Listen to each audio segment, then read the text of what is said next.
नमस्ते। आज श्री कृष्ण जन्माष्टमी है और हम लोग श्री कृष्ण के जीवन के कुछ प्रेरणादायक प्रसंग उनको ले सकते हैं।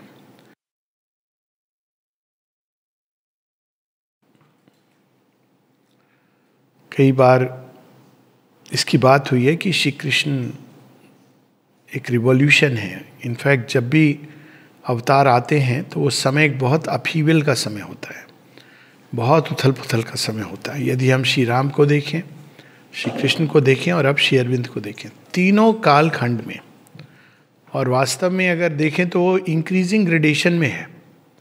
श्री राम के समय उथल पुथल ऐसी है कि लंका में रावण है और अयोध्या में राम है, सुरक्षित है। बाकी किष्किंधा से जाते हुए एक युद्ध होता है असुर की नगरी में। श्री कृष्ण के समय हम देखते हैं कि पूरे भूखंड में असुर और देवता ये दोनों जन्म ले रहे हैं, और जो भी कन्फ्लिक्ट होती है, जो वार होता है, वो भारत भूमि में ही कुरुक्षेत्र में एक ही कुल में होता है। श्री अरविंद के समय हम देखते हैं कि ऐसा युद्ध जैसा श्री राम और श्री कृष्ण के समय हम कल्पना भी नहीं कर सकते थे। अगर हम दोनों विश्व युद्ध को देखें तो ये अपहीवल इसलिए होती है क्योंकि अवतार एक नवीन सत्य को, सत्य तो एक है लेकिन उसके प्रकटन में वो नित्य नवीन रूप लेता है। जैसे छोटा बच्चा जैसे जैसे वो युवा होता है, कुमार होता है, युवा होता है, उसके बाद मिडिल एज में जाता है, आगे जाता है तो वही, लेकिन उसके अंदर चीज़ें जो छिपी हुई हैं वो मैनिफेस्ट हो रही हैं। उसी प्रकार से इस संसार में सत्य और धर्म दोनों के दो रूप हैं। एक तो जो बीज रूप में, मूल रूप में है, वेदांत उसको पाने की बात करता है। दूसरा जो प्रकट होता है, वहाँ पर हम देखते हैं कि अवतार आते हैं और सत्य के उत्तरोत्तर प्रकटन में सहायक होते हैं। तो जो चीज़ें इस प्रकटन के मार्ग में बाधक बनती हैं, उस समय वो सारी चीज़ें हटा दी जाती हैं। It's a ground which is cleared. और जो चीज़ें तैयार हैं या खुल सकती हैं, उनको श्री कृष्ण, श्री अरविंद, ईश्वर अवतार के रूप में वो उनको अपने हृदय में धारण करके ना केवल सुरक्षित ले जाते हैं बल्कि उसको और आगे ले जाते हैं। This is the process. अब इनवेरिएबली वो अपहीवल का समय होगा और ये डिपेंड करता है कि हम किस ओर देख रहे हैं। तो श्री अरविंद के, श्री कृष्ण के जीवन की एक बड़ी अद्भुत कहानी है। कई सारे प्रसंग हैं, लेकिन व्यक्तिगत रूप से मुझे ये बड़ी रोचक लगती है और कई लोगों को शायद लगती है। वो एक Shri Krishna and the sparrow, एक छोटी सी चिड़िया की कहानी है। तो हम लोग, श्री कृष्ण आए, उन्होंने वृंदावन में गोपियाँ आए और नृत्य हुआ, गाय आ जाती थी उनको, उनकी बांसुरी सुनकर। वहीं युद्ध क्षेत्र में श्री कृष्ण, अर्जुन के सारथी श्री कृष्ण, ये सब तो हम लोग जानते हैं। लेकिन श्री अरविंद उनको कहते हैं the friend of all creatures, सबके हृदय में वास करने वाले मित्र। श्री कृष्ण के आने के पहले ईश्वर का जो रूप है वो भिन्न है। श्री कृष्ण पहली बार ईश्वर को मित्र के रूप में हम सबके सामने प्रस्तुत करते हैं। एक बड़ी अद्भुत बात है और ये सच में भारतीय, कई सारे डिफरेंसेस हैं। कई बार लोग कहते हैं कि सब एक है, सारे रिलीजन्स। ये बात तो बहुत ही एक प्रकार से मूर्खतापूर्ण बात है। अगर हम केवल ये भी माने कि अगर एक ही जगह जा रहे हैं तो भी अप्रोचेस बहुत अंतर हो जाता है उसमें। लेकिन भारतवर्ष ने ईश्वर के साथ एक बड़ा अद्भुत संबंध जोड़ा है और उसमें से एक संबंध है मित्र का। भगवान हमारे मित्र कैसे बन सकते हैं? कहाँ वो परम प्रतापी सूर्य गगन के कोर में जल रहा है, और कहाँ मनुष्य जो उसकी एक छोटी सी रे को भी संभाल नहीं सकता है। लेकिन वो हमारे छोटे से छोटे सुख दुख सब चीज़ का ध्यान रखते हैं। तो कहानी इस प्रकार से है कि कुरुक्षेत्र का युद्ध होने वाला है और श्री कृष्ण और अर्जुन निरीक्षण करने गए हैं कि वो पूरा युद्ध क्षेत्र कैसा है, क्या है। जैसे क्रिकेटर पिच को देखने जाते हैं कि कैसी पिच है, तो श्री कृष्ण और अर्जुन वो युद्ध क्षेत्र को देखने गए कि युद्ध क्षेत्र कैसा है, कहाँ, कैसे हमारी आर्मी, इसको हम लोग किस तरफ रखें, कैसे रखें। इतने में एक चिड़िया स्पैरो वो उड़ती हुई श्री कृष्ण के पास आती है और बड़े आर्त स्वर में प्रार्थना करती है। श्री कृष्ण सबकी भाषा समझते हैं। प्रार्थना करती है कि मेरा तो विनाश हो रहा है, मेरा तो घर उजड़ गया, आपका तो युद्ध अभी शुरू भी नहीं हुआ, मेरा घर उजड़ गया। और घर के अंदर मेरे घोंसले में 4 बच्चे थे, वो सब बर्बाद हो गए क्योंकि वो हाथियों ने उखाड़ दिए सारे पेड़, क्योंकि अब वहाँ युद्ध होने वाला है। तो श्री कृष्ण कहते हैं कि मैं समझ सकता हूँ तुम्हारी व्यथा, लेकिन धर्म का चक्र है, काल की गति है, मेरी ही बनाई हुई है, तो मैं इसके मार्ग में नहीं आ सकता हूँ। ये तो एक प्रोसेस है इवोल्यूशन का, एक बड़े व्यापक। कई लोग होते हैं जो मेटाफिजिकली चीज़ों को समझते हैं, तो मेटाफिजिकल रूप में वो समझा देते हैं। श्री कृष्ण तो चतुर हैं, हर चीज़ को समझाने में परफेक्ट। लेकिन स्पैरो तो स्पैरो है, कहती है देखिए मुझे तो मालूम नहीं आपकी इतनी बड़ी फिलॉसफी, आप धर्म चक्र इत्यादि तो मैंने पढ़ा नहीं है, मुझे सुरक्षा चाहिए और आप तो काल चक्र को भी मोड़ सकते हैं, आपके लिए कौन सी कठिन बात है, मुझे आश्रय दीजिए। तो श्री कृष्ण केवल इतना कहते हैं कि ठीक है, 3 हफ्ते का राशन जुटा लो तुम। और वो लग जाती है आश्वासन पाके। अब युद्ध शुरू होने वाला है। श्री कृष्ण कहते हैं ना, उन्होंने शस्त्र नहीं उठाया, लेकिन यहाँ पे शस्त्र उठाते हैं। अर्जुन से कहते हैं कि मुझे अपना धनुष बाण दो। तो अर्जुन उनसे कहते हैं आपको तो शस्त्र उठाना नहीं है। तो श्री कृष्ण कहते हैं बहुत सारी प्रॉमिसेस मैं तोड़ने वाला हूँ अभी सत्य और धर्म के लिए। और वो शस्त्र उठाते हैं और तीर चलाते हैं एक हाथी के ऊपर। और जब वो तीर चलाते हैं तो हाथी नहीं मरता है, एक हाथी के गले में बड़ा सा घंटा होता है ना, वो चलता है तो वो नॉइस करता है, आवाज़ करता है, उससे पता चलता है हाथी आ रहा है। तो बस उसको वो तीर लगता है और वो घंटा नीचे गिर जाता है। और अर्जुन, अरे आपसे कैसे चूक हो गई, आप तो कभी, श्री कृष्ण के बारे में कहा जाता है कि वो इतनी सुंदर उनका निशाना होता था कि रथ को हाँकते हुए वो धनुष बाण द्वारा, मतलब रथ को हाँक रहे तो उन्होंने पाँव से लगाम को पकड़ी हुई है, 4 घोड़ों का रथ है और इस स्पीड से रथ जा रहा है और वो धनुष बाण से एक मूविंग टारगेट पर परफेक्ट निशाना लगा सकते थे। ये श्री कृष्ण का ये इंडिकेटर केवल इसका नहीं कि निशाना लगा सकते, ये इंडिकेटर इसका है कि कितना उनको अपने ऊपर संयम है, मास्टरी कितनी है। तो अर्जुन को लगता है कि कहते हैं कि मुझे दे दीजिए, कहाँ निशाना लगाना है, ये सब छोटी मोटी चीज़ें, तो हाथी को गिराना है, क्या करना है। श्री कृष्ण कहते हैं नहीं नहीं, तुम अपना काम करो, हो गया जो करना था। फिर पूरा युद्ध हो जाता है 18 दिन के बाद सब समाप्त हो जाता है युद्ध। अब ग्राउंड को क्लियर करना है। तो श्री कृष्ण अर्जुन को लेके फील्ड में जाते हैं। तो कहते हैं अब यहाँ क्या जाना, ये तो लोग हैं जो कर देंगे क्लियर, और उसमें बहुत सारे शव हैं, रक्त है। तो श्री कृष्ण कहते नहीं, चलो मेरे साथ। जाते हैं और वहाँ उस घंटे को उठाते हैं। तो उसमें से वही 4 जो स्पैरोज और उनकी माँ, वो जो गिरा था तो सुरक्षित रखने के लिए पूरा युद्ध हो गया राशन पानी जुटा के उसके अंदर सरवाइव करते रहे। और जब वो उठाते हैं तो बाहर निकल करके उड़ते हैं और श्री कृष्ण की चारों तरफ चक्कर लगाते हैं। ये स्टोरी है। इस स्टोरी को, इस कहानी को आमतौर पर फेथ से जोड़ करके देखा जाता है कि यदि आपके अंदर श्रद्धा है तो ईश्वर आपको कहीं पर भी आप हैं, युद्ध क्षेत्र में हैं, बिल्कुल विकट संघार हो रहा है, वहाँ भी आप सुरक्षित रहोगे। और ये सच है कि यदि हम सच में ईश्वर के ऊपर पूरी तरह हृदय के भाव से, पूरी आस्था के साथ अपने को छोड़ दें, तो he is the friend of all creatures. तो वो सदैव रक्षा भी देती हैं और आगे यदि संघार भी होता है तो आगे की देखभाल भी करते हैं। लेकिन इस कहानी में बहुत सारी अद्भुत बातें हैं।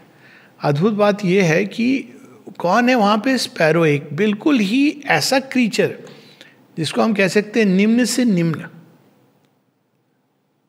भगवान को एक स्पैरो से क्या लेना देना है, इतना बड़ा कुरुक्षेत्र हो रहा है।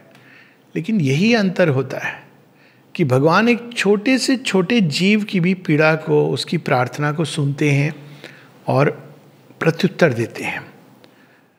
हम लोग मनुष्य, अब देख लें कितना गैप है। कोई बहुत आपका प्रिय है, उसकी भी बात हम सुनने से थोड़ा कई बार अलग अलग ढंग से रिस्पॉन्ड करते हैं, लेकिन ईश्वर एक ऐसा मित्र है जो एक स्पैरो की भी प्रार्थना को सुनते हैं और रिस्पॉन्ड करते हैं। ये बड़ी अद्भुत बात है। As a friend of all creatures, Shri Aurobindo इसको बताते हैं। और इसी स्पैरो से जुड़ी हुई एक और कहानी जो श्री अरविंद के जीवन से जुड़ी है। माता जी को तो हम जानते हैं कि वो एनिमल्स को कितना प्यार करती थी, इस हद तक कि एनिमल्स ही नहीं, उन्होंने पेड़ पौधे हर चीज़ को, डिवाइन का ये रूप बड़ा अद्भुत है। हम लोगों ने क्या किया है कि डिवाइन को केवल एक गुरु, वो भी एक तख्त ताज पे बैठा दिया, उनको लाद दिया हम लोगों ने फूल मालाओं से, और वो वहाँ बैठ के प्रवचन कर रहे हैं माइक के ऊपर, और आपको उनके पास जाना है तो 1,00,000 रुपए देने हैं। ये ईश्वर का रूप नहीं है। वो तो बहुत रेडिली पास में आते हैं, और ये हम इस कहानी में देखते हैं। तो श्री अरविंद के जीवन की एक कहानी है, सच्ची कहानी ये भी, कि बंसीधर जी जाते थे रूम को क्लीन करने, नहीं पूजा लाल जी की कहानी है। तो वो रूम को साफ करने जा रहे हैं, पूजा लाल जी जिनके बारे में माँ ने कहा था माई पोइट। और जब वो जा रहे हैं श्री अरविंद के कक्ष में प्रवेश कर रहे हैं, माता जी द्वार पे खड़ी हैं। अब सोचिए, जगत जननी माँ द्वार पे क्या मैसेज देने के लिए खड़ी है। वेट, रुक गए, क्या हुआ? I have something to tell you, मुझे तुम्हें कुछ कहना है। क्या कहना है? अब जगत जननी माँ क्या आदेश देंगी? You are going to clean Shri Aurobindo's room, there is a sparrow resting on the door. एक छोटी सी चिड़िया द्वार के ऊपर रेस्ट कर रही है। See that you do not disturb. हम कल्पना कर सकते हैं, see that you do not disturb. तो कहते हैं ठीक है, आप जाके सब करके। और ये श्री अरविंद की महिमा है कि वो स्पैरो वहीं पर बैठी रहती है, मानो वो भी किसी योग निद्रा में या ट्रांस में चली गई हो। वो बताते हैं कि पूरा मैं क्लीन करके आता हूँ, स्पैरो जस की तस वहाँ पे बैठी हुई है। ऐसी कितनी कहानियाँ हैं। जब श्री अरविंद, हम लोग कुर्सी के लिए कितना झगड़ा करते हैं, मैंने देखा है। मैं बात नहीं कर रहा हूँ कोई पॉलिटिकल उसकी, इवन जो लोग योग उसमें भी जाते हैं, जगह जगह मैंने देखा है वीआईपी की चेयर्स हैं, खास लोगों की चेयर्स हैं, जहाँ पे अगर आप आके गलती से बैठ गए किसी की मार्क चेयर पे, तो ऐसे वो व्यक्ति देखते हैं कि आपने महाअपराध कर दिया। और वही श्री अरविंद, उनके बारे में कि लोग बताते हैं कि बिल्ली कभी कभी आके उनकी कुर्सी पे बैठ जाती थी, तो श्री अरविंद उसको डिस्टर्ब नहीं करते थे। श्री अरविंद चेयर के कोने पर आके बैठ जाते थे। Can we imagine? ये नहीं कि बिल्ली कहाँ से आ गई, किसने गंदा कर दिया, कौन है देखभाल कर रहा है, तुम्हें पता नहीं है मेरा कमरा है, मैं कैसी इस योग साधना कर रहा हूँ, बिल्ली को तुम कैसे ले आए? कुछ नहीं, वो चेयर के कोने में आके बैठ जाएंगे। इस प्रकार से हम देखते हैं कि भगवान का जो मित्र का रूप है। एक और श्री अरविंद की कहानी है मित्र के रूप की, और वो हम कहानी विस्तार में तो नहीं, स्वप्न कहानी, जिसमें श्री अरविंद बताते हैं कि एक हरि मोहन है, बड़ा गरीब व्यक्ति है, उसका भी भगवान से बड़ा रूठा हुआ है। रूठे रूठे हैं मेरे साहब, और क्यों रूठा है? मेरे घर के सामने सेठ जी है, कुकर्म करके उसने तिमंजिला मकान बना लिया, और मुझे तो वक्त की रोटी नहीं मिलती है। एक बार केष्टा मिल जाए ना, हाथ बांध के पीटूंगा उनको। हमने कभी कल्पना की है ऐसे ईश्वर के साथ? ईश्वर से हमको डरना है, वो हमको पीटेंगे। तो कृष्ण जी आ जाते हैं नन्हे से नटखट, कहते हैं कि तूने पुकारा मुझे? कहते हैं पहचान तो गए। उन आभा बच्चे की, सर हाँ कुछ कह रहा था। नहीं वो ये मेरे हाथ हैं, बांध पीठ मुझे। नहीं सर, ऐसा मैं कैसे कर सकता हूँ? नहीं मुझे अच्छा लगता है जब कोई मेरे साथ खेलता है। अब देखिए श्री कृष्ण के बाल स्वरूप की जो विशेषता है वो ये है कि he is the playmate and friend. Friend ही केवल नहीं है, फ्रेंड एक फ्रेंड होता है जो आपकी सहायता करता है, एक फ्रेंड है जो आपके साथ अटखेलियां करता है, और कैसी कैसी अटखेलियां करता है। अब विष्णु रूप में आपको पता है ना, नारद जी जब श्री कृष्ण सब विष्णु भगवान से कहते हैं कि मेरा विवाह करने का मन हो रहा है, तो कहते हैं अच्छा ये भी इच्छा पूरी कर लो। नहीं, वहाँ स्वयंवर हो रहा है तो मेरा चेहरा तो अब चोटी वोटी थोड़ा अच्छा नहीं लगता है, अब मुझे एक चेहरा दे दीजिए अच्छा सा। ठीक है, देखिए भगवान कैसे खेलते हैं मनुष्य के साथ। तो नारद जी चले जाते हैं स्वयंवर में। अब तो उनको निश्चित है कि वरमाला मेरे गले में पड़ेगी। सब उनको जाती है जो राजकुमारी, उनको देख के ये तो गर्दन आगे कर रहे हैं, लेकिन वो हंसती है इनके ऊपर। अच्छा हंसी क्यों, चली गई। सब लोग हंस रहे हैं, इनको समझ ही नहीं आ रहा है कि ऐसा क्या हो गया। और वो जहाँ जा रही है चले आते हैं कि मेरा तुम यू मिस समथिंग, फिर हंस के चली जाती है। तो जब हंस के चली जाती है तो पूछते हैं कि मेरे ऊपर हंस क्यों रहे हैं ये लोग। तो लोग कहते हैं अपना चेहरा तो देखो। तो जब वो जल में अपना बिंब देखते हैं तो देखते हैं वो तो बंदर का चेहरा है। अब ये क्या है, भगवान की अटखेली है। इन नारद जी को गुस्सा आ जाता है। कहते ये पीड़ा मुझे दी है ना तुमने अलग होने की, जिसको मैं प्रेम करता हूं, तुम भी ऐसी पीड़ा सहोगे। साथ में कहते हैं ये जो रूप तुमने मुझे दिया है यही रूप तुम्हारे काम आने वाला है। अब देखिए कितनी अद्भुत कहानी है इसमें कि कोई इतना सर्व सक्षम सर्वशक्तिमान आप ऐसे उसको कहें तो वो क्या रिस्पॉन्ड करेगा, अच्छा तुम जानते नहीं हो मेरी शक्तियों को। वो कहते हैं मुझे स्वीकार है। और वही जब राम अवतार में आते हैं तो विक्षोभ भी सहते हैं और वानर रूप से सहायता लेते हैं। तो the master of man and his infinite lover, ये श्री अरविंद कहते हैं। माता जी की एक जगह ये प्रार्थना है कि हम इधर उधर ढूंढते हैं, मेरा कोई मित्र मिल जाए, मित्र मिल जाए, मित्र मिल जाए। अब पूरे जीवन ढूंढते रहते हैं, बाद में पता चलता है कितने आए कितने गए। अंत में केवल वही रहते हैं हमारे साथ, हमारे पास। और जब हमारा लास्ट मोमेंट्स आते हैं ना तो कहते हैं मैं भी तो लाइन में खड़ा हूँ, आप प्रभु लाइन में, हाँ मित्र ढूंढ रहा था तो मेरी तरफ देखा नहीं, एक मित्र मैं भी हूँ। तो ये इसकी भी कहानी है नारद जी के साथ श्री कृष्ण की, हम लोगों ने पहले भी की है। तो मित्र रूप में भगवान को वर्ण करना, हम लोगों ने भगवान को बहुत छोटा कर दिया जब केवल एक गुरु, और गुरु को भी कैसा बनाया, केवल प्रकाश देने वाला नहीं। कई गुरु आप देखेंगे तो लगेगा कि वो तो मतलब they are above board everything, पर किस हद तक आ जाते हैं। श्री अरविंद की, माता जी की तो कितनी कहानियां हैं इस प्रकार की, पर श्री कृष्ण की कहानियों में अच्छा एक और इस तरह की, अच्छा वो मित्र कैसे बनते हैं। अब नॉर्मली हम लोग मित्र बनते हैं तो मैं हूँ और तुम हो और मैं तुम्हारा मित्र हूँ। भगवान की मित्रता का अर्थ ये नहीं होता। एक जगह श्री अरविंद एक बहुत सुंदर ईशावास्य उपनिषद में वो बताते हैं कि प्रेम क्या होता है। तो श्री अरविंद कहते हैं प्रेम किसी दूसरे को नहीं किया जाता है, प्रेम हम स्वयं को करते हैं। और जब हम अपने प्रेमी में स्वयं को देख लेते हैं तो हम प्रेम करते हैं। अब ये बहुत गूढ़ और लेकिन बहुत सटीक अर्थ है प्रेम का। यज्ञवल की कथा भी इस तरह से। तो उसमें वो बताते हैं कि मित्र कौन है। कहते हैं मित्र भी मित्रता इसीलिए करता है क्योंकि वो स्वयं को मित्र में देखता है। तो ये कहानी श्री कृष्ण की आती है जब वो ग्वाल बाल के साथ खेल रहे हैं। तो ब्रह्मा जी को भी थोड़ी प्रॉब्लम हो जाती है। कहते हैं ये ग्वाल बाल कृष्ण जी को ये क्या समझते हैं, इतना हल्के में ले लेते हैं।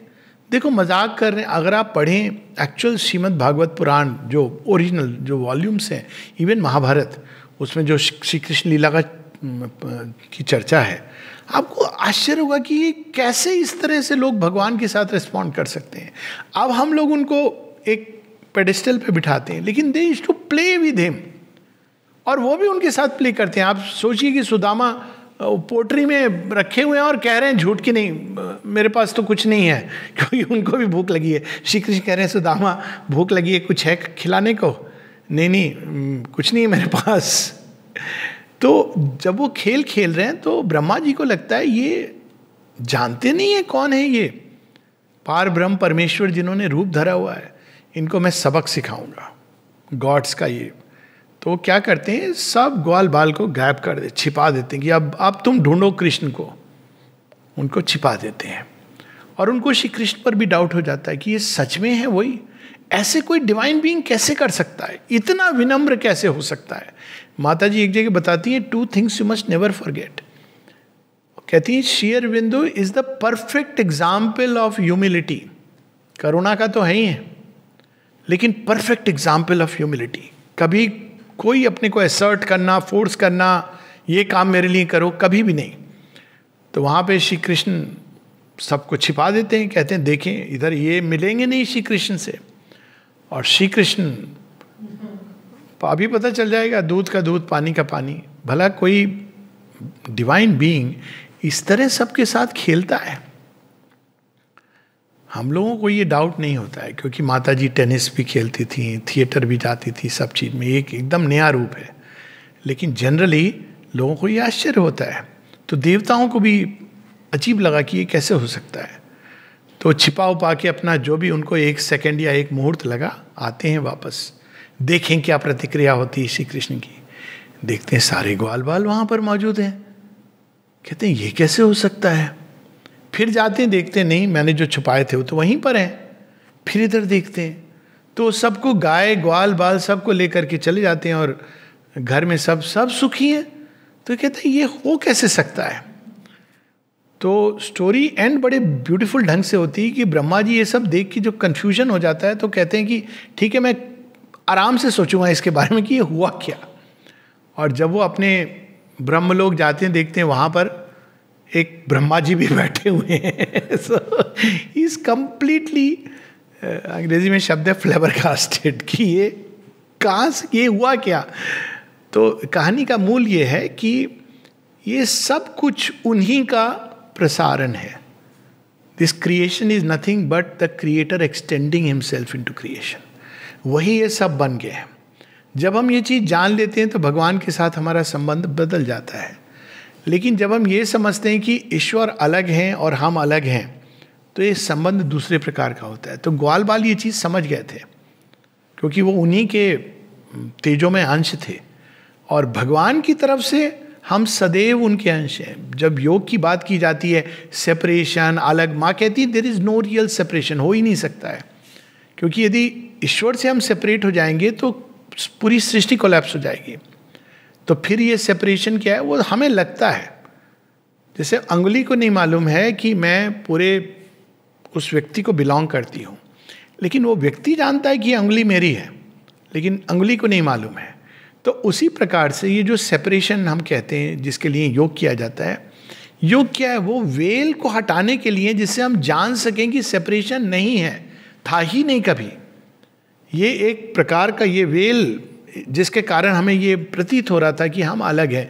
जैसे कोई व्यक्ति एक छोटे से कमरे में अपने आप को बंद कर ले, सब परिवार सब लोग हैं, लेकिन उसने स्वयं को बंद किया हुआ है और वो कह रहा है मेरा कोई नहीं है, मैं तो अकेला हूँ।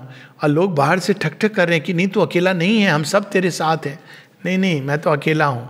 फिर वो और घुस जाता है एक छोटे से होल में। बिल्कुल उसी प्रकार से मनुष्य के अंदर सेपरेशन का भाव आता है। तो ये दूसरी बड़ी अद्भुत कहानी है कि डिवाइन जब फ्रेंडशिप देते हैं तो वो इस भाव से देते हैं कि ये तो मैं ही हूँ, कोई और नहीं है। ये फ्रेंडशिप दी जाती है, ये एक योग की एक अवस्था है जिसमें रियलिटी है ये, लेकिन रियलाइज तब होती है जब भगवान स्वयं आकर के प्रस्तुत करते हैं कि now I am also your friend, मैं आपका मित्र भी हूँ, तुम्हारा मित्र भी हूँ। तो मित्र के संबंध में कितनी अद्भुत बात है। मित्र से हम केवल ये नहीं पूछते कि अच्छा मित्र मुझे बताओ कि मेडिटेशन कैसे करना है। और देखिए, ईश्वर अगर आपका मित्र हो तो कितनी अच्छी बात है। अर्जुन ने ये सब नहीं पूछा, उन्होंने बताया, ये बीच में एक टेक्निक भी बता दी। अर्जुन ने ये नहीं कहा कि मुझे मेडिटेशन करना बताओ, अर्जुन ने कहा मुझे क्या करना है ये आप बताओ। और श्री कृष्ण वहाँ से प्रारंभ करते हैं और अंत में क्या कहते हैं, तू धनुष उठा, बाण चला, कर मैं रहा हूँ, ये भूलना नहीं। जिस दिन तू ये भूल जाएगा कि मैं कर रहा हूँ, तो ये सोचने लगेगा कि तू कर रहा है, तो वहाँ समस्या शुरू हो जाती है। तो he will do it for us. मित्र क्या होता है? मित्र ये थोड़ी होता है कि उसने आपको बता दिया कि आप तुम भुगतो, तुम्हारे कर्म है, तुम्हारी समस्या है। It is to bring down the divine many many notches below. लेकिन जब डिवाइन फ्रेंड के रूप में आते हैं तो वो हमारी समस्याओं को अपने ऊपर ले लेते हैं। एक सच्चा मित्र क्या करता है, ये थोड़ी कहता है कि फ़ोन पर मैंने तुम्हें एडवाइस दे दी, अब तुम्हारी समस्या है। एक सच्चा मित्र तो आपकी समस्या को अपनी समस्या समझ कर लेगा। वो और बात है कि आजकल जो मित्रों की परिभाषा है उसके बारे में अनफॉर्चुनेटली या फॉर्चुनेटली गुरबानी में है ना वो, कि जो निंदा करे हमारी सो मित्र हमारा होए।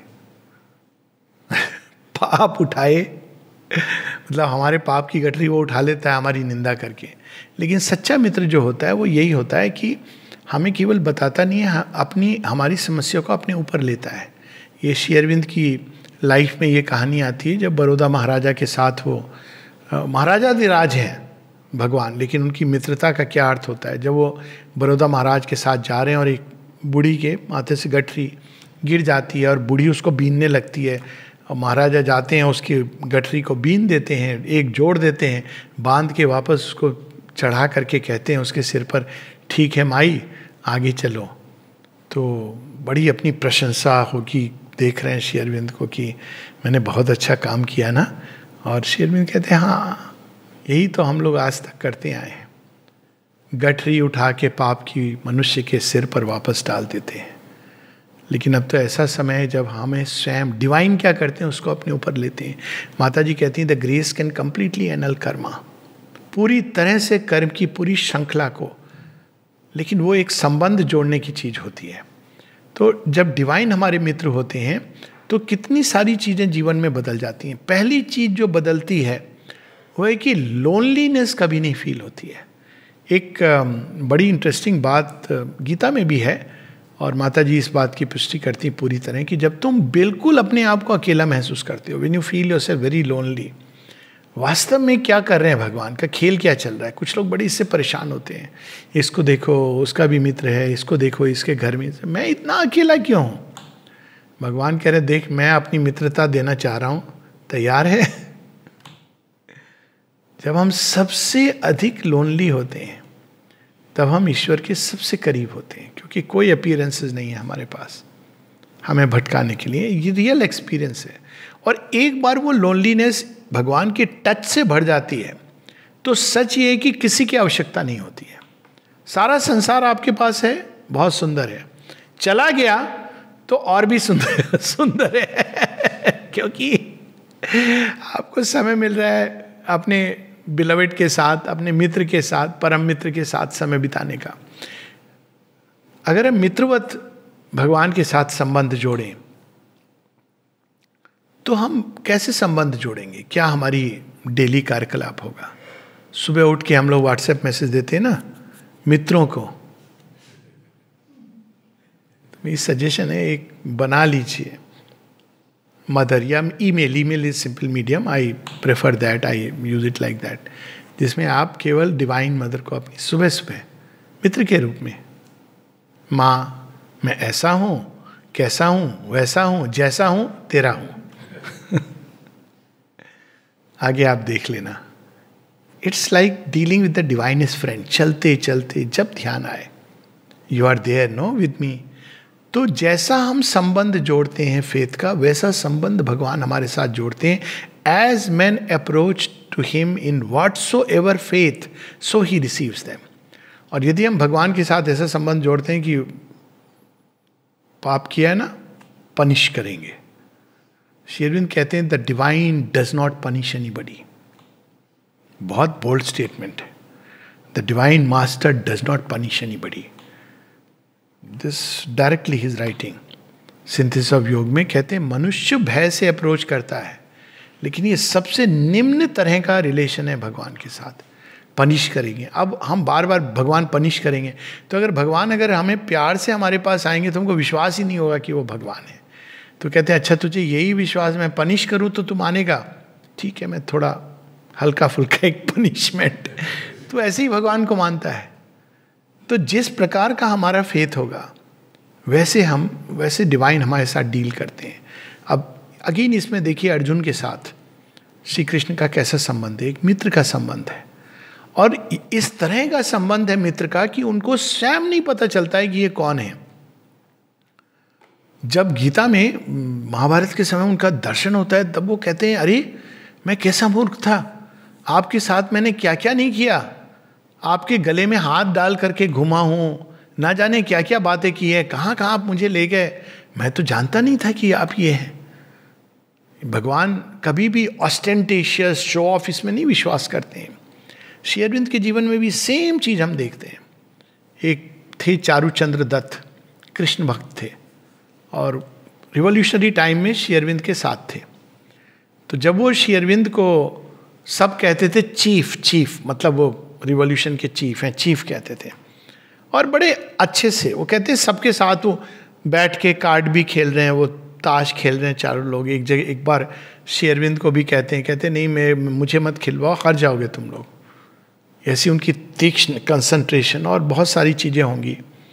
इवन जेल से निकलने के बाद जहाँ उनको वासुदेवम सर्वमिति का दर्शन हो गया है, लेकिन मित्रवत सबके साथ व्यवहार कर रहे हैं।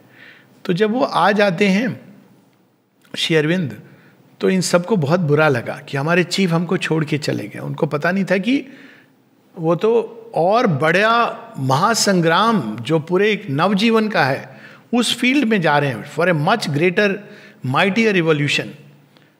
तो चारुचंद्र दत्त बड़े रेस्टलेस रहते थे, बहुत हृदय में ना जाने किस चीज़ की छटपटाहट। तो उनकी वाइफ कहती हैं कि जा करके श्री अरविंद से तुम मिलो, तुम्हारे मित्र हैं, निश्चित रूप से तुमको उचित सलाह देंगे। काहे के मित्र चले गए छोड़ के, अब वो बहुत बड़े योगी हैं, मैं कैसे जाऊं उनके पास। तो वो कहती हैं आप लिख तो दो, पत्र लिखो। तो श्री अरविंद को डायरेक्टली नहीं लिखते हैं, दिलीप कुमार रॉय को लिखते हैं। दिलीप कुमार रॉय का कई लोगों से वो कनेक्ट कर देते थे श्री अरविंद को। तो दिलीप कुमार रॉय को पत्र लिखते हैं कि श्री अरविंद को कुछ याद है मेरे बारे में, बड़ा एक उसमें तंज भी है। तो दिलीप कुमार रॉय श्री अरविंद से कहते हैं कि ऐसे ऐसे आप किसी चारुचंद्र दत्त को जानते हैं, याद है? श्री अरविंद कहते हैं oh Charu, yes I remember him as one of those who will stand in the front rank of humanity. श्रेष्ठ मनुष्य के रूप में जानता हूं। चारू तो उस तरह का व्यक्ति है जिसके साथ मुझे ऐसा प्रतीत हुआ है कि we have fought together the battle of the ages. एक युद्ध नहीं, नर नारायण की तरह अनेकों युद्ध साथ में लड़े हैं। ये मेरी भूल है कि इस जन्म में मैं बुला नहीं सका उसको, क्योंकि माई ओन प्री ऑक्यूपेशंस, बहुत चीज़ों में व्यस्त रहा तो अभी तक। लेकिन बुलाया उन्होंने ही है, कॉल इस तरह से गई है कि मैं बुला नहीं सका अभी तक। अब जब वो चारुचंद्र दत्त को बताते हैं उनको तो रोने आ जाता है कि ये, मैं सोच रहा था इनको याद भी नहीं होगा, इतने बड़े योगी, ये तो इन्होंने तो मुझे बैटल ऑफ द एजेस, ये सब तो मुझे पता ही नहीं था। जैसे श्री कृष्ण बताते हैं ना अर्जुन को, जब अर्जुन कहते हैं कि ये मेरे ऊपर ऐसी ग्रेस क्यों है, वो कहते हैं तुम नहीं समझोगे, तुम भूल गए हो सब अपने पूर्व जन्म, लेकिन मुझे याद है। क्या याद है? तुम नर हो, मैं नारायण हूं। ये कर्ण को पहली बार नहीं मारेंगे हम पिछले जन्म से हमारा चल रहा है युद्ध। ये सहस्त्र कवच लेके बड़ा भयानक असुर था। तो अच्छा, तो क्या रह गया था? एक कवच रह गया था, उसको लेके जन्मा है। लेकिन इस बार इसका विनाश होना है, उसमें भी हमें साथ होना है, पूरे युद्ध में साथ होना है, like a friend, like a leader of Mankind. तो जब चारुचंद्र दत्त को पता चलता है वो तो बड़े रोने लगते हैं, पर आते हैं फिर उसके बाद जीवन उनका बदलता है। वो तो एक लंबी कहानी है, लेकिन वो कृष्ण भक्त थे। तो इस कहानी में एक बड़ी सुंदर बात यह है कि उनके मन में एक थोड़ी दुविधा थी कि श्री कृष्ण, श्री अरविंद। तो जब श्री अरविंद को देखते हैं, दर्शन करते हैं, तो उन्हें उसमें श्री कृष्ण के वो जो मोरपंख, ही सीज दैट, और वो रियलाइज करते हैं कि यही तो श्री कृष्ण है। तो जब वो घर में जाते हैं अपने, तो उनके घर में जन्माष्टमी के दिन अबीर गुलाल से घर में उनके कृष्ण जी का एक विग्रह था जिसकी पूजा होती थी। तो वो इनको बुलाते हैं कि आप आइए, but by then he had completely turn to Shri Aurobindo. जब आए तो he was a changed person. तो उनका ऐसे मन तो नहीं था, लेकिन फिर भी कहा चलो ठीक है, अभी अब इतनी पूजा हो रही है। जब वहाँ पर वो गुलाल लगाने जाते हैं तो वो गोविंद की मूर्ति में, विग्रह में, वो श्री अरविंद को देखते हैं। तो कहते हैं ये क्या हो रहा है मेरे साथ? वहाँ श्री कृष्ण देख रहे हैं और यहाँ पे श्री अरविंद। इस बात से मुझे एक और संस्मरण याद आता है कि जन्माष्टमी से संबंधित है श्री कृष्ण का, श्री अरविंद का, कि एक सज्जन थे, गुजरात से आते थे, मुझे नाम नहीं पता है, लेकिन वो गुजरात में द्वारका से एक विशेष कंठमाला लाते थे, प्रिपेयर कराते थे श्री अरविंद के लिए, और जन्माष्टमी के दिन वो श्री अरविंद को देते थे। श्री अरविंद उस माला को धारण करते थे अपने ऊपर एस कृष्णा, और फिर वो माला उतार करके, हर साल ये चलता था, माता जी ने एक विशेष जगह बनाई थी, हुक्स थे उसमें छोटे छोटे, और वहाँ पे वो टांग दी जाती थी। कितने ऐसे इंस्टेंसेस हैं, और हम देखते हैं कि किस तरह से श्री कृष्ण श्री अरविंद दोनों ने ही मित्रवत हम सब उनके साथ रह सकते हैं। ये क्या पृथ्वी का सौभाग्य नहीं है? और जब हम लोग कहते हैं Shri Aurobindo as a master, philosopher, thinker, how much we are reducing. Shri Aurobindo को कोई समस्या नहीं होगी, समस्या हमारी होगी जब हम उनको फिलोसोफर की तरह अप्रोच करेंगे। तो श्री अरविंद कहेंगे ठीक है, come let's discuss the life divine. द्वैत अद्वैत, सर आपकी फिलॉसफी विशिष्ट अद्वैत है या अभिनव गुप्त का तंत्र सार है? तो श्री अरविंद कहेंगे okay let's talk about that. तो सारा हम समय ऐसी, जैसे वो माता जी के हस्बैंड वो जाके डिज़ायर से संसार निकला है या डिलाइट से, तो ये तो डिज़ायर कहते थे, और श्री अरविंद तो स्वयं श्री कृष्ण है, कहते आनंद से निकला है संसार, आनंद हेतु बना है, लेकिन आनंद के लिए आपको सत्य के मार्ग से तप कर चलना है, ये that is the whole thing. माँ, he whom I saw yesterday is here upon earth। सो माँ से किसी ने पूछा इसका क्या अर्थ है? कहते मैं बचपन से श्री कृष्ण को देखती थी, लेकिन इस रूप में देखती थी। जब मैं यहाँ आई तो I realise the Krishna of my visions is he. और वो कुछ नहीं, बस नीचे बैठ जाती हैं और कहती इनका डिस्कशन चल रहा था, लेकिन जो मुझे चाहिए था वो मुझे मिला। The entire structures broke down, जो कब से कॉस्मिक फिलॉसफी में उन्होंने इतने सारे सिस्टम, सिंथेसिस ऑफ नॉलेज उनके अनुभव के आधार पर उन्होंने बनाई थी। फिलॉसफी क्या है? आपका दर्शन है जीवन का, उसके आधार पर आप जीवन, मनुष्य, क्रिएटर, इसके बारे में एक स्ट्रक्चर बनाते हैं माइंड में। लेकिन कोई भी स्ट्रक्चर तो संपूर्ण नहीं हो सकता, क्योंकि डिवाइन तो परफेक्ट फ्रीडम में एक्ट करते हैं अल्टीमेटली।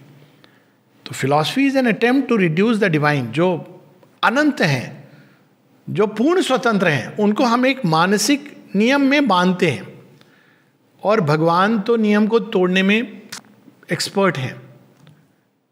तो ये चीज हम बाल कृष्ण के रूप में देखते हैं। जन्माष्टमी का दिन है ना, तो पहला नियम वो क्या तोड़ते हैं? पहला नियम ये कि कोई भी जेल हमारी चैत्य सत्ता को बांध नहीं सकती। He is the immanent divine.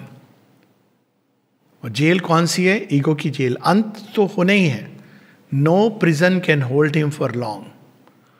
और यमुना का कई बार वो इमेज देखते हैं ना, वसुदेव ले जा रहे हैं और यमुना उद्वेलित होती हैं। पूरी प्रकृति के अंदर भूचाल आता है, क्योंकि वो भी कहती है हमारा भी कुछ उपयोग करिए, हमें भी कुछ कहिए। शांत नहीं रह सकती जब भगवान बीच में खड़े हुए हैं।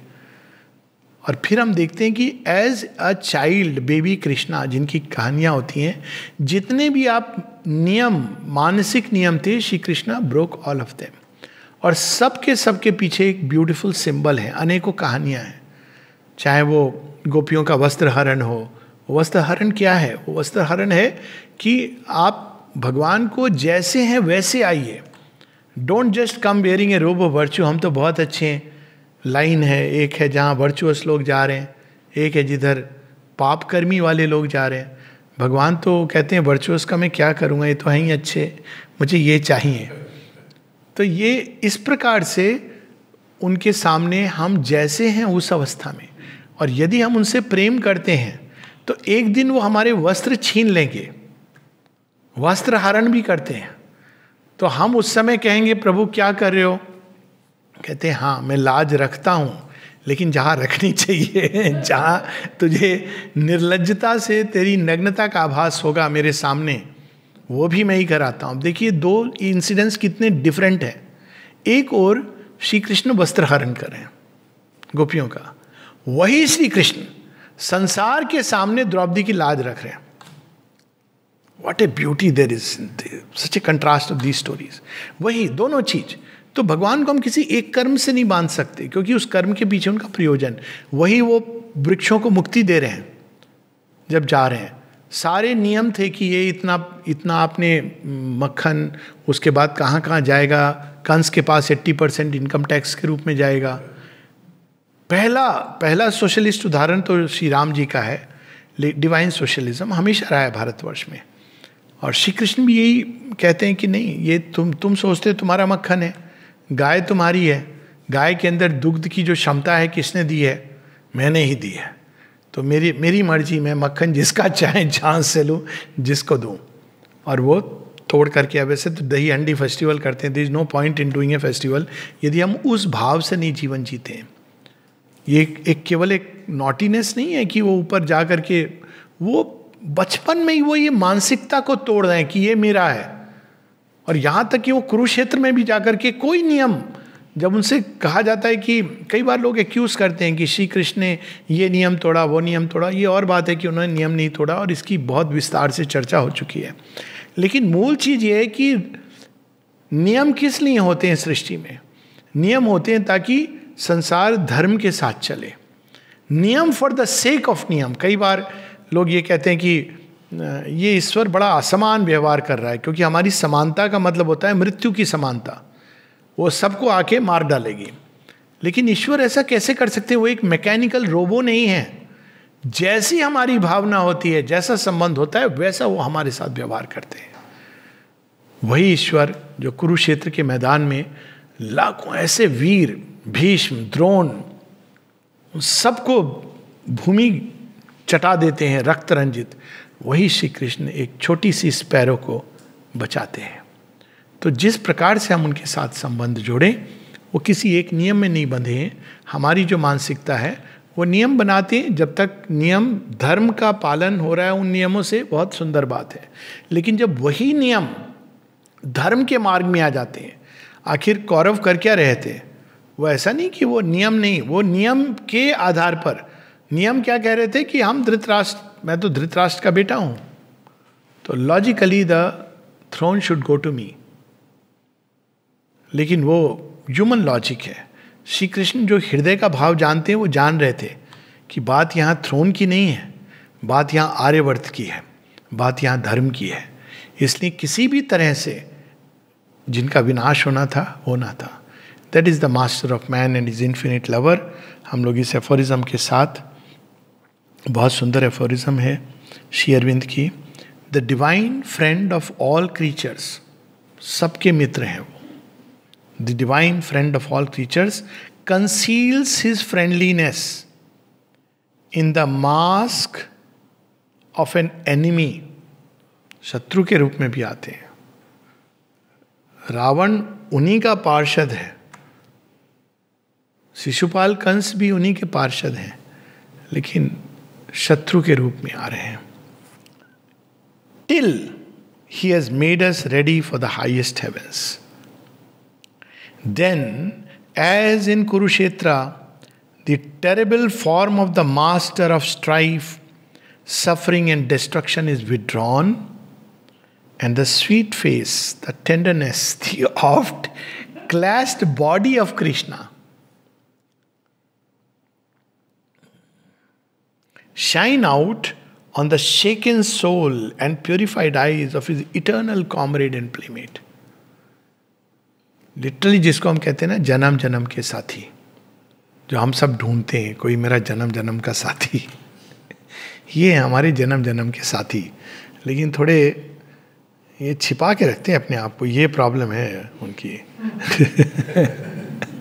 अच्छा है ना, साथी तो फिर मज़ा लेते हैं भगवान, मित्र के रूप में खेल भी खेलते हैं।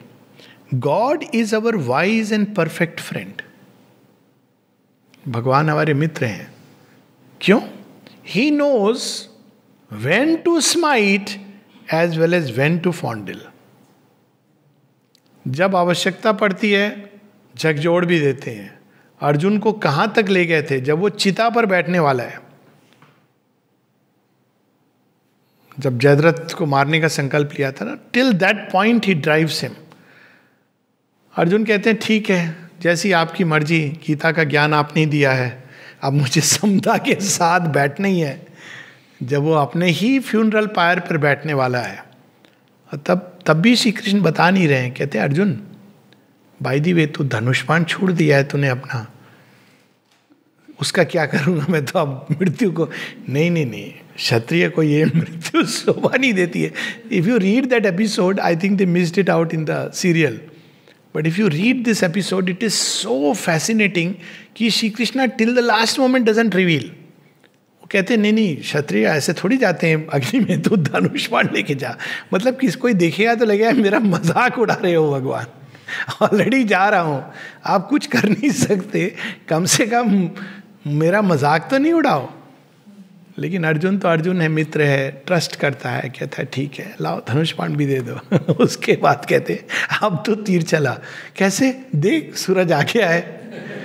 सो कई लोग इसको ऐसे देते हैं कि ये उन्होंने नियम क्यों बदला। बिल्कुल नियम बदला, बात ये नहीं है कि कौरवों ने नियम बदला कि नहीं बदला, ये इररिलेवेंट है, क्योंकि भगवान ये नियम से बनकर नियम for the sake of law वो ये नहीं करते हैं। अब for the sake of law देखिए कितनी भयानक चीज है। अगर आप लॉ कौन बनाता है, मनुष्य बनाता है। अकबर आया, उसने जजिया टैक्स लगा दिया, अब वो नियम है, अब सबको देना है। शुरू में ये था, फिर उसने जजिया टैक्स हटा दिया, लेकिन जितने भी हिंदू थे उनको जजिया टैक्स देना पड़ता था, एक डबल या ट्रिपल जो भी अमाउंट था, 5 times द अमाउंट। तो अब जो उस समय व्यक्ति थे जो नियम, हमको नियम पालन करना है, तो वो क्या कहते कि देने ही है। लेकिन भगवान ने उसी समय पर तैयार कर रहे थे किसको, एक शिवाजी को। जब औरंगजेब आता है जजिया टैक्स लगाता है, तो शिवाजी तो माँ भवानी की संतान है, कहते नहीं ये नियम मैं नहीं मानूंगा, ये नियम गलत है। तो उसी प्रकार से हम देखते हैं कि श्री कृष्ण जब नियम, जिसको हम कहते हैं तोड़ते हैं, नियम मनुष्य के बनाए हुए हैं और उनकी आवश्यकता होती है जब हम पूर्ण अंधकार में होते हैं। लेकिन जब हम ईश्वर को पा लेते हैं तो हम सब नियम के परे चले जाते हैं। एक लास्ट एफोरिज्म बड़ी सुंदर है कि जब हम ईश्वर हमारे साथी होते हैं तो कौन सा नियम लागू होता है। So powerful. The law is for the bound, पहले उसके कहते हैं, बड़ी सुंदर सुंदर है एफोरिज्म, किसको छोड़ूं किसको पढ़ूं। Okay, act according to the shastra rather than the self will and desire. अगर आप अपनी कामनाओं के वशीभूत हो तो शास्त्र में जो लिखा उसके अनुसार आप काम कीजिए। So shalt thou grow stronger to control the ravener in thee. जो प्लेजर के पीछे भाग रहा है, जीवन को असुर जो डिवोर करना चाह रहा है, तब आप इसको कंट्रोल करोगे। But act according to God rather than the shastra, so shalt thou reach to his highest which is far above rule and limit. Mata ji से जब कोई पूछता था कि duty towards the divine and others, माँ कहती थी if you are serving the divine you have no other duty towards anyone, and तब भगवान टेक केयर करते हैं। दूसरा, the law is for the bound, bound by ignorance, उनके लिए desires, the law egoism. The law is for the bound and those whose eyes are sealed. आंखें बंद हैं तो आपको तो नियम दे, इस लेन से चलना, इसको पकड़ के चलना, क्योंकि आपकी आंखें बंद हैं, ब्लाइंड है, गिर पड़ोगे, ठोकर लग जाएगी। If they walk not by it they will stumble. तो लॉ जो बनाई जाती है, ये यहाँ पर लीगल उसकी बात नहीं हो रही है। इवन जो लॉज बनाते हैं जीवन के, जो गवर्नमेंट के कानून नहीं, जो जीवन के नियम बनते हैं, तो उनके बारे में एक एक कल्चर में, समाज में जो नियम होते हैं, जब मनुष्य अज्ञान में है, अंधकार में है, तो उसको ये आवश्यक है, नहीं तो बुरी तरह गिर पड़ेगा। But thou who art free in Krishna or has seen his living light, walk holding the hand of thy friend and by the lamp of eternal Veda। तब आपको वेदा एज ए स्क्रिप्चर नहीं होता है, वो वेद भगवान ही वेद है, वो जो कहते हैं वही शास्त्र है। और तीसरा इसी में आता है, the Vedanta is God's lamp to lead thee out of this night of bondage and egoism। तो तो वेदांत, वेदांत क्या है कि एकमेव द्वितीयम, देयर इज वन ट्रूथ. अपने इगोइज्म से मत रहो. ईशावास्यदम सर्वम यत् किंच जगत्याम जगत, दैट इज द वेदांता. तेन तक तेन भुंजिता मागृत कस्य सिद्धनम. तो इस प्रकार से जीवन को जियो. But when the light of Veda has dawned in thy soul, then even that divine lamp thou needest not. जब स्वयं अपने अंदर, Krishna is the immanent divine, जब वही जाग गए हैं, उन्हीं को हमने जान लिया है. For now thou canst walk freely and surely in a high and eternal sunlight. Mata ji commentary में लिखती हैं, strive exclusively to hear the command of the Supreme Lord, and if you are perfectly sincere, He will find a way to make you hear and recognize this command with certainty. So यही जो गीता का last और perfect वो है कि ultimately thou art the refuge, सर्वधर्मान परित्यज्यम मामेकम शरणम व्रज, अहम त्वा सर्व पापेभ्यो मोक्षयिष्यामि मा शुचा. तो Shri Krishna's life comes to teach us कि भगवान के साथ हम नानाविध संबंध जोड़ सकते हैं, और उन संबंधों में जो सबसे स्वीटेस्ट, मोस्ट ब्यूटीफुल है, और भगवान भी चाहते हैं कि हम ऐसे संबंध जोड़ें, क्योंकि ओरिजिनल संबंध हमारा यही है. उन्हीं में से हम सब प्रकट हुए हैं उनके जैसे बनने के लिए. तो बाकी जितने भी संबंध है वो टेम्पररी हैं. जो फाइनल संबंध भगवान के साथ जुड़ता है वो या तो पेरेंटेज का, क्योंकि उनसे हम निकले हैं, divine father and divine mother, या फिर मित्र का, क्योंकि उन्हीं के हम अंश हैं और उन्हीं के जैसे हम बन रहे हैं और बनेंगे भविष्य में. So let this Janmashtami divine be our friend and let us try to live the teachings of the Gita. किसी ने पूछा कि जन्माष्टमी को हम कैसे सेलिब्रेट करें, तो जनरली होता है झूलन होता है और कृष्ण जी की एक वो होती है और कोई मूर्ति होगी और पूजा होगा, लड्डू बनेंगे, ये सब. ये तो हो गया पुराना. श्री कृष्ण जी बेचारे, सोचिए आप कब से लड्डू खा रहे, कितना बोर कर दिया होगा हमने उन्हें. वो कहते होंगे कि गीता पढ़ो थोड़ा, तो तुम मैंने जो कहा है वैसा जियो. तुम रोज मुझे झूलन झुला देते हो, उसके बाद झूलने चले जाते हो खुद कौरवों के कैंप में. I am not happy with this. वो तो ऐसे हैं कि विदुर के साग खा लेंगे, वो लड्डू की उनको प्रॉब्लम नहीं है, उनको कोई लड्डू से विशेष लगाव नहीं है. जब वो जाते हैं फॉर द यज्ञ इनवाइट करने के लिए, जब हस्तिनापुर जाते हैं, तो दुर्योधन ने कर दिया ना कि मेवा ये सब यही है असली. इनको अगर तुम रिश्वत दे दोगे, मान गए तो बस सब हो जाएगा. तो भगवान को लोग रिश्वत देते ना, कई बार पहले देते थे, अभी पता नहीं ये सिस्टम है कि नहीं. 500 रुपये का प्रसाद, 5 अपनी अपनी श्रद्धा से अभी भी है. 56 भोग कि भगवान बड़े खुश होंगे. तो वास्तव में 56 भोग किसने बनाए थे? ये बनाए थे दुर्योधन ने. भगवान रिफ्यूज़ कर देते हैं. वो कहते हैं कि मुझे तो विदुर के घर जाना है. वहाँ जाते हैं, कहते हैं बुआ तुम खाना खिलाओगी? अरे मैंने तो कुछ बनाया नहीं, मैंने तो सुना कि वो आपके लिए तो वहाँ 56 भोग, हाँ वहाँ सब कर रहे हैं, भोग लगा रहे हैं, लेकिन मैं तो तेरे पास आया हूँ. तो बड़ी सुंदर है ना, उस पर पद लिखा है कि दुर्योधन के मेवा त्यागे, साग विदुर घर खाई, सबसे ऊंची प्रेम सगाई. तो वो जब जो सीन है इतना टचिंग है कि वो उन्होंने तो साग था जल्दी जल्दी बना दिया छौंक लगा के, कैसा था, और केला दिया. अब केला जैसे ठीक सबरी का जो बेर है ना, उसी तरह की कहानी है. अब वो हड़बड़ाहट में कृष्ण आ गए, केला छील करके छिलके उनको दे रही हैं और केला फेंक रही हैं और कृष्ण खा रहे हैं. Can we imagine this? तो एक जो हमारे जो सारे कन्वेंशनल आइडियाज़ हैं, फिर भी हम लोग वापस उसमें चले जाते हैं. वो कन्वीनियंट है, 56 भोग बनाना कन्वीनियंट है, लेकिन गीता पढ़ना और उसके जैसा जीवन जीना बहुत कठिन है. और इसीलिए उनको बार बार कुरुक्षेत्र से मनुष्य को गुजरना पड़ता है.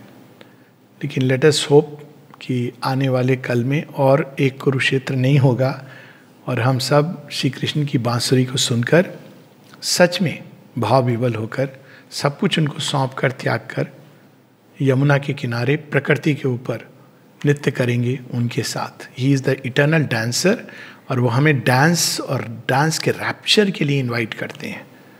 Can we just imagine to tune to Krishna. ये डांस का भी जो लास्ट उसका सिंबल यही है.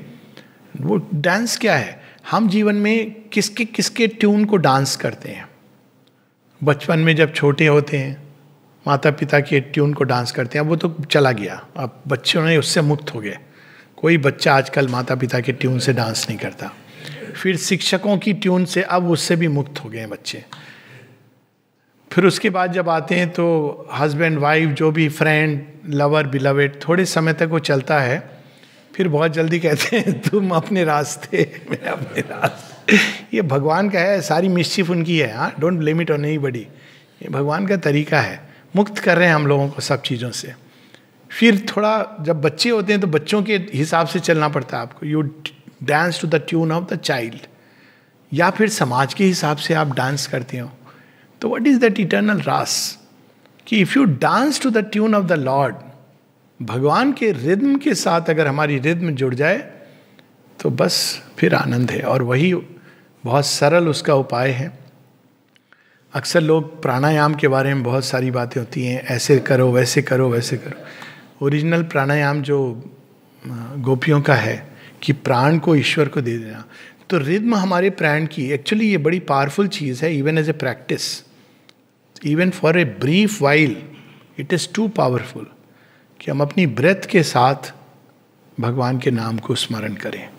तो क्या हो रहा है उसमें? हमारी ब्रेथ, जीवन की गति श्वास से निर्धारित होती है और वो जुड़ती जाती है भगवान की रिद्म से. श्री अरविंद की जो कविता है ट्रांसफॉर्मेशन, कभी हम लोग पढ़ेंगे, उसमें श्री अरविंद एक जगह लिखते हैं my breath runs in a subtle stream, harmonious stream. और जब माँ को ये बताया गया, माँ ने कहा यस यस द ब्रेथ. तो हमारी सांस, हमारी हृदय गति सब भगवान की रिद्म से डांस करे, ना कि संसार की रिद्म से. संसार में कोई दृश्य दिखाई दिया, हृदय गति बढ़ जाती है, श्वास तेज हो जाता है. Not to dance to that tune, but to dance to the tune of the divine Shri Krishna is to make life an ecstasy and share the bhog of Ananda for all times to come. Namaste.